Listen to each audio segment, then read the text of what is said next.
En este vídeo vamos a corregir ejercicios de cambios de estado, en concreto dos ejercicios sobre gráficas de cambios de estado, calentamiento y enfriamiento y cuestiones de razonar sobre cambios de estado.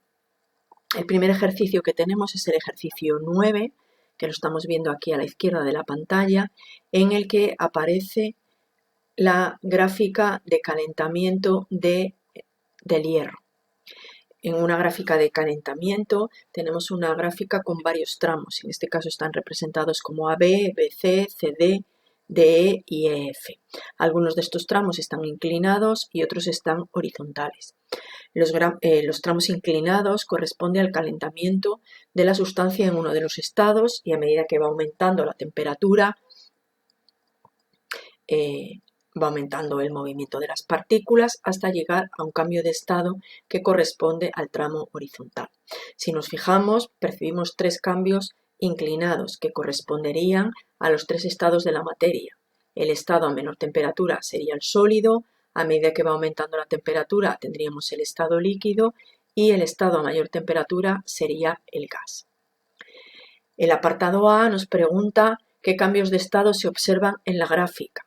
Los cambios de estado corresponden a los tramos horizontales, de B a C, y en este caso sería el cambio de estado de sólido a líquido. Por lo tanto, tendríamos que contestar en el A que se observa el cambio de sólido a líquido, que corresponde al primer tramo horizontal, que sería de B a C. Observamos otro tramo horizontal, aquí, lo estáis viendo la de color verde, de D a E. Y en ese caso es el cambio de estado de líquido a gas. Y ese cambio sería de C a D. Pregunta que cómo se denominan esos cambios de estado. Pues el cambio de estado de sólido a líquido se denomina fusión y el cambio de estado de líquido a gas se denomina ebullición. El apartado B me pregunta que cuál es el punto de fusión y el punto de ebullición del hierro. El punto de ebullición corresponde a la temperatura que coincide con ese tramo horizontal, sería el tramo en BC, y la temperatura de ebullición al tramo EE. En este caso se ve mal por el tamaño de la gráfica. Si aumentamos el tamaño de las letras, pues el tramo BC está aproximadamente a 1500 y el tramo DE pues está un poco por encima de 2500, aproximadamente podríamos decir que 2700. Por lo tanto, contestaríamos a ese apartado B diciendo que la temperatura de fusión es 1500 grados centígrados y la temperatura o punto de ebullición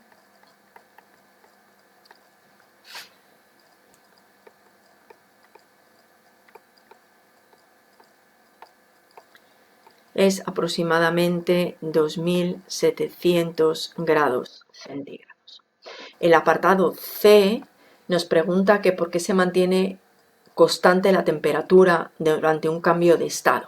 Siempre se mantiene constante la temperatura en un cambio de estado, porque toda la energía que se aporta a la sustancia, en este caso el hierro, se utiliza en modificar las características internas de las partículas, distancia, movimiento, fuerzas, y no aumenta la temperatura. Sí que la sustancia sigue recibiendo energía, sigue absorbiendo energía en forma de calor, pero la utiliza en la modificación de las características de las partículas y en producir ese cambio de estado. Si pasamos al ejercicio 10, en este caso tenemos una gráfica de enfriamiento. La temperatura va disminuyendo y esa forma de escalera va hacia abajo. En este caso tenemos sobre la misma gráfica dos sustancias, A y B. Tenemos la B en rojo, se ve un poco por encima, ahí la estáis viendo, bueno, me he torcido un poco, esa sería la sustancia A y la B por aquí, esa sería la B. dice que ¿cuál de las dos sustancias tiene mayor punto de fusión? Pues si lo que está representado es el punto de fusión, partimos de dos sustancias líquidas que están pasando al estado sólido.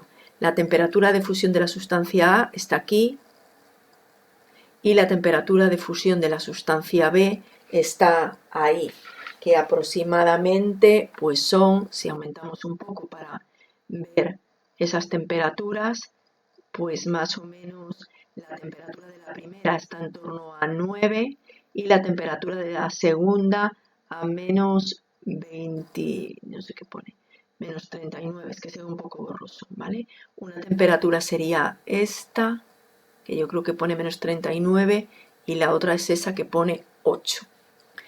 El apartado B, o no, el A, nos dice que si las dos gráficas pueden pertenecer a la misma sustancia. Esta es la pregunta que nos hace. Si pueden pertenecer a la misma sustancia. Pues no, no pueden pertenecer a la misma sustancia, porque si la sustancia fuese la misma, tendrían que tener la misma temperatura de fusión. La pregunta B dice que si alguna puede ser agua. Hemos hecho 10A y ahora estamos en el 10B. Pues no, no puede ser agua, porque el punto o temperatura de fusión del agua sabemos que es 0 y ninguna de estas dos gráficas corresponde a 0. El apartado C dice, se sabe que la sustancia B es un metal que a la temperatura de 10 grados se encuentra en estado líquido. ¿Qué sustancia puede ser? Igual no lo sabíais, lo hemos visto en algún otro momento. El único metal que es líquido es el mercurio. Es el único metal que existe en la naturaleza en las condiciones ambientales. Y el apartado D me pregunta que qué sustancia se enfría más rápidamente. Si observamos la gráfica A, la inclinación es muy pequeñita. Eso significa que la temperatura va disminuyendo muy despacio. Si nos fijamos en la inclinación de la gráfica azul, esa inclinación es mucho más rápida, tiene como más cuesta esa pendiente. Eso significa que la variación de la temperatura es más rápida, que disminuye más rápidamente la temperatura. Por lo tanto, aquí tendríamos que escribir qué es la B. Continuamos con los ejercicios que quedaron sin corregir y nos vamos a los ejercicios 13, 14, 15 y 16. Estos 4 ejercicios que tenemos aquí son 4 situaciones correspondientes a procesos en los que hay un cambio de estado. En el ejercicio 13, que ya lo hemos visto en clase, todos los perfumes y todas las colonias tienen sustancias muy volátiles. Una sustancia es volátil cuando pasa de líquido a gas a temperatura ambiente. Y entonces los perfumes llevan sustancias alcohólicas que pasan a estado gaseoso a temperatura ambiente. Una sustancia gaseosa, sus partículas tienen entre ellas una fuerza prácticamente nula, tienden a ocupar el máximo volumen disponible y se mueven continuamente en todas las direcciones del espacio. Por eso, en un perfume, esas sustancias alcohólicas que pasan a sustancia gaseoso tienden a ocupar el máximo espacio disponible y llegan a zonas que se encuentran alrededor de la persona que lleva el perfume. Por eso nosotros percibimos ese olor sin tener que estar pegado al perfume. Ese proceso, ese cambio de líquido a gas, se produce más rápido en verano, porque la temperatura es mayor y ese cambio de estado de líquido a gas se produce más rápidamente. Al producirse ese proceso más rápidamente, en verano el olor dura mucho menos. Se nota más porque el cambio de estado es más rápido y dura menos por esa misma razón. En el ejercicio 14 tenemos el mismo cambio de estado. Dice que el olor de la carne guisada llega hasta otra habitación, mientras que la carne cruda apenas huele. Cuando nosotros guisamos carne, legumbres, cualquier comida, se generan, en ese proceso de calentamiento, se generan sustancias gaseosas.